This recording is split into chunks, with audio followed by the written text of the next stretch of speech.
उधर एमआईएम सदर असदुद्दीन ओवैसी ने बाबरी मस्जिद को लेकर बड़ा बयान दिया है। उन्होंने कहा है कि बाबरी मस्जिद मंसूबा बनाकर छीनी गई है।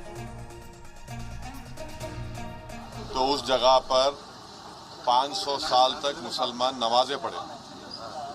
कांग्रेस के जीवी पंत मुख्यमंत्री थे, रात के अंधेरे में उसमें मूर्तियां रख दी गई। मेरी मस्जिद थी, है और रहेगी। उन्होंने मूर्तियां नहीं निकाले। और फिर वहां पे कलेक्टर थे जिनका नाम था नायर साहब मस्जिद बंद करा के वहां पर पूजा शुरू कर दिए। और 1950s में नायर साहब जनसंघ के पहले मेंबर ऑफ पार्लियामेंट बने। फिर 1986 में लॉक्स खोले गए, बगैर मुसलमानों को सुने। बूटा सिंह शिलान्यास कर दिए। 6 दिसंबर 1992 को सुप्रीम कोर्ट को ये वादा करके बीजेपी संघ परिवार बाबरी मस्जिद को डिमोलिश कर दिए, शहीद कर दिए। और बीजेपी के पास ये मुद्दा कब आया? आपको मालूम? आप लोग मालूम बीजेपी कब उठाई? 1989 में पालनपुर में बीजेपी रेजोल्यूशन पास करी।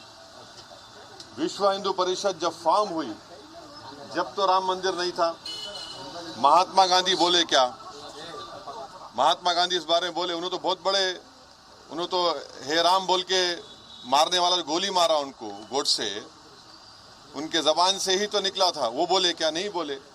तो ये पूरा एक सिस्टमेटिक तरीके से भारत के मुसलमानों से ये बाबरी मस्जिद को छीन।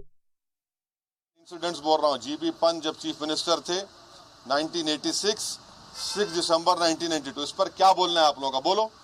कोई नहीं बोलता। इसलिए नहीं बोलता क्योंकि सबको मेजॉरिटी कम्युनिटी के वोट्स को हासिल करने का झगड़ा है। और नरेंद्र मोदी ये काम करके मेजॉरिटी वोट्स को कंसोलिडेट करना चाहते हैं। और इससे एक पैगाम दे रहे हैं भारत के मुसलमानों के कि आपका भारत की पॉलिटिक्स में आपका क्या मुकाम है, आपकी प्लेस क्या है, ये बताया जा रहा है।